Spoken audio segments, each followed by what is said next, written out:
पुरातत्व आणि वस्तू संग्रहालय संचालनालय, महाराष्ट्र शासन, विद्यार्थी विकास मंडळ, सावित्रीबाई फुले पुणे विद्यापीठ तसेच ग्रामोन्नती मंडळाचे कला वाणिज्य व विज्ञान महाविद्यालय नारायणगाव यांच्या संयुक्त विद्यमाने 2 दिवसीय दुर्ग संवर्धन कार्यशाळेचे आयोजन कला वाणिज्य व विज्ञान महाविद्यालय नारायणगाव येथे करण्यात आले होते। या कार्यक्रमाचे उद्घाटन पुरातत्व विभागाचे सहाय्यक संचालक डॉक्टर विलास वाहने यांच्या हस्ते संपन्न झाले। या कार्यक्रमास ग्रामोन्नती मंडळाचे कार्याध्यक्ष कृषीरत्न अनिल तात्या मेहेर, रवींद्र पारगावकर, अरविंद मेहेर, एव्हरेस्टवीर श्रीहरी तापकीर, पुणे विद्यापीठातील प्राध्यापक बाबासाहेब दूधभाते, भूषण फडतरे, भूगोल अभ्यास मंडळाचे अध्यक्ष अर्जुन मुसमाडे, महाविद्यालयाचे प्राचार्य डॉक्टर आनंद कुलकर्णी, प्राध्यापक वर्ग व विद्यार्थी मोठ्या संख्येने उपस्थित होते। या कार्यशाळेच्या निमित्ताने शिवकालीन शस्त्र संग्राहक संतोष चंदने यांच्या शिवकालीन शस्त्रांचे भव्य प्रदर्शन पाहण्यासाठी विद्यार्थ्यांनी मोठी गर्दी केली होती। या प्रसंगी प्राध्यापक डॉक्टर श्रीकांत फुलसुंदर, प्राध्यापक डॉक्टर लहू गायकवाड, प्राध्यापक डॉक्टर शरद काफले लिखित श्रमसंस्कारातून दुर्ग संवर्धन या पुस्तकाचा प्रकाशन सोहळा देखील मान्यवरांच्या शुभहस्ते संपन्न झाला। या कार्यशाळेस दुर्ग संवर्धक सचिन जोशी, विनायक खोत, भूषण दूधभाते, श्रीहरी तापकीर या मान्यवरांनी संबोधित केले।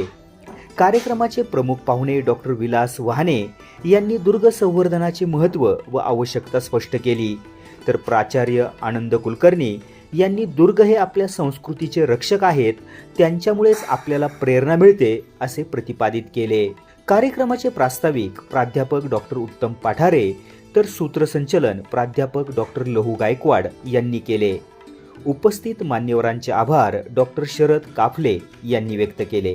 माझ्या व्यक्तिगत दृष्टिकोनातून त्यांनी या अनुषंगाने एक दुर्ग निर्मिती शास्त्र जे निर्माण केलेलं होतं ते अत्यंत त्या ठिकाणी महत्त्वाचं होतं। अनेक जुने दुर्ग हस्तगत केले, गडके होते, त्यांचे डागडुजी केले, तळ आणि बुरुजाची त्या ठिकाणी बांधणी केली, गडावर तोफा चढवून त्यांचे संरक्षण फळे त्या ठिकाणी मजबूत केली। पूर्वी दुर्ग नव्हते अशा ठिकाणी दुर्गांची बांधणी केली। मला वाटतं ही प्रत्येक गोष्ट त्या समकालीन स्वराज्याच्या दृष्टिकोनातून ही अत्यंत महत्त्वाची होती। असेल किंवा आदिलशाही असेल, हे सगळे लोक किल्ल्यावर तुटून पडायचे। किल्ले उद्ध्वस्त केल्याशिवाय मराठ्यांचं साम्राज्य मिटणार नाही आणि त्याच्यामध्ये आपल्या किल्ल्यांवरती सतत तोफांचे भडीमार, सतत शस्त्रास्त्रांच्या लढाया या झाल्यामुळे आपले किल्ले झाले। त्याच्यानंतर ब्रिटिशांनी सुद्धा आपले जे काही पॉइंट्स आहेत उद्ध्वस्त करायचे ते किल्ले म्हणूनच उद्ध्वस्त केले आणि किल्ल्यामध्ये आपल्या राज्याचा राज्यकारभार चालत होता किल्ल्यावरून। रायगडचं उदाहरण घेतलं तरी किल्ल्यावरून चालत होता, राजगडचं उदाहरण घेतलं तरी ज्या वेळेला स्वराज्याची स्थापना रायगडावरून झाली त्याच्या आधी राजगडावरून सुद्धा साहेबांनी कारभार केला। त्याच्यानंतर तोरणा किल्ला मला वाटतं प्रथम घेतला आणि तोरणा घेतला। सिंहगड हा पुण्याचं संरक्षण करण्याकरता होता म्हणून कोंढाणा किल्ला होता। असे किल्ले पाहिले आपण, तर पुरंदरचा किल्ला होता। हे सर्व किल्ल्यांची जर परिस्थिती पाहिली तर हे सगळे बुरुज टेहळणीचे होते आणि आजच्या दृष्टीने आपण जर मिलिटरीचं पाहिलं, आपल्या संरक्षण दलामध्ये मिलिटरीच्या आवारात असे उंच मनोरे उभे केलेले असतात। त्या ठिकाणूनच ते सैनिक पहारा देत असतात की बाहेरून येणारा शत्रू आपल्या त्या लष्करी छावणीवर किंवा ठाण्यावरती कसा आला का। तर या दृष्टीने जरा याच्याकडे बघितले गेले की किल्ले हे कशा पद्धतीचं काम करतात, काय करत होते, लोकांना कशा प्रकारचं संरक्षण देत होते। आणि आपण जर पाहिलं तर हीच रिप्लिका आज जगभर जे युद्ध चालू आहे, आज आपण म्हणतो की इस्रायल आणि इराणचं युद्ध चालू आहे किंवा पॅलेस्टाईनबरोबर युद्ध चालू आहे। या युद्धाची मोड ऑफ ऑपरेटिव्हिटी ही छत्रपती शिवाजी महाराजांनी घालून दिलेल्या गनिमी कामाशीच निगडीत आहे। तर अशा प्रकारची इतिहास ही परंपराच असते आणि आमच्या इतिहास विभागाला अशी दैदिप्यमान परंपरा आहे। आत्ताही मुळी प्रशिक्षण पूर्व कार्यक्रम आपण घेतोय आणि त्यालाही उत्स्फूर्त प्रतिसाद आहे। त्याचं परवाच काही दिवसांपूर्वी आपल्याला उद्घाटन झालेलं आहे। इथं दोन मोठी माणसं बसलेली आहेत, डॉक्टर महाले सर आणि डॉक्टर जोशी सर. तुमच्या समोर हे विदित करायला मला खूप आनंद आहे सर की आमचा विभाग अशा प्रकारचे प्रयत्न करतोय. तुमच्यासारखा मोठा माणूस वेळाचा वेळ काढून इथं आला, जोशी सर आले. आम्ही कृतार्थ झालो. निदान सुरुवात तरी झाली आहे तुमच्या रूपामध्ये, तुमच्या साक्षीभावाने. जाता जाता अजून एक हे मला वाटतं आमचे कृषीरत्न कार्याध्यक्ष अनिल मेहर सर काय म्हणाले तेच आम्ही.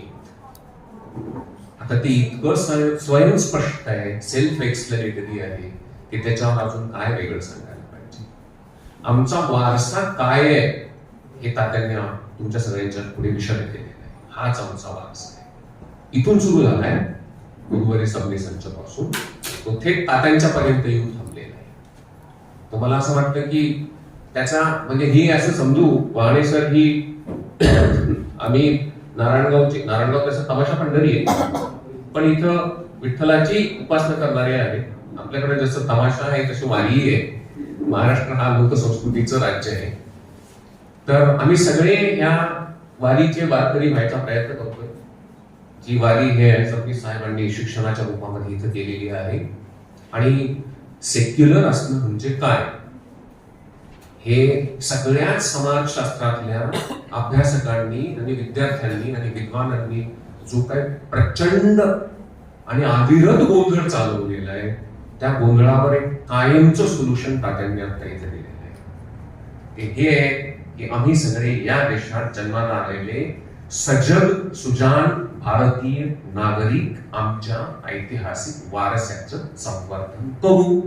दुर्ग संवर्धन अशा संवर्धनापैकी एक आहे. धन्यवाद. खरं तर माझा परिचय देताना बरंच काही सरांनी सांगितलं, परंतु खरं सांगतो की मी गेल्या अनेक वर्षापासून पुरातत्व वस्तू संग्रहालय संचालनामध्ये काम करतो. मी अनेक आर्किओलॉजी आणि शासनाच्या विविध कॉन्फरन्सेसमध्ये जातो. महाविद्यालयाच्या इतिहास विभागाच्याही कॉन्फरन्समध्ये जातो. परंतु माझ्याकडे जेव्हा आपल्या विद्यालयाचे महाविद्यालयाचे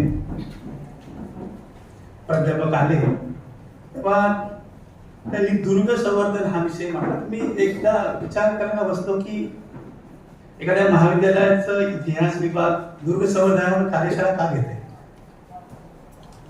खरं तर दुर्ग संवर्धन जे करतात किंवा महाराष्ट्रात मोठ्या प्रमाणात जी चळवळ चालू आहे त्यांना इन्व्हॉल्व करणारी कार्यशाळा असणं गरजेचं होतं. पण खरं आजच्या कार्यक्रमाचे अध्यक्ष आपल्या संस्थेचे कार्याध्यक्ष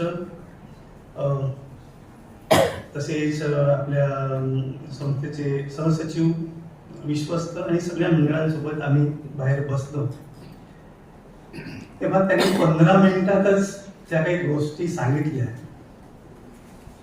त्यानुसार असं लक्षात आलं की या दुर्ग संवर्धनाच्या गळ्याचा पाया जर कसा मजबूत आहे त्याबरोबर लक्षात आलं की शाळेची एकंदरीत त्यासाठी आपण आपल्या महाविद्यालयानं मागील 15-20 वर्षांपासून अविरतपणे काही उद्योग केलेला आहे.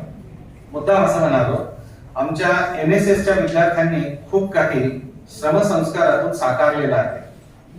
हे साकारलेलं आम्ही शब्दबद्ध केलं. भूगोल विभाग प्रमुख काफले सर, NSSचे माजी प्रमुख फुलसुंदर सर आणि मी स्वतः आहे. पण तत्पूर्वी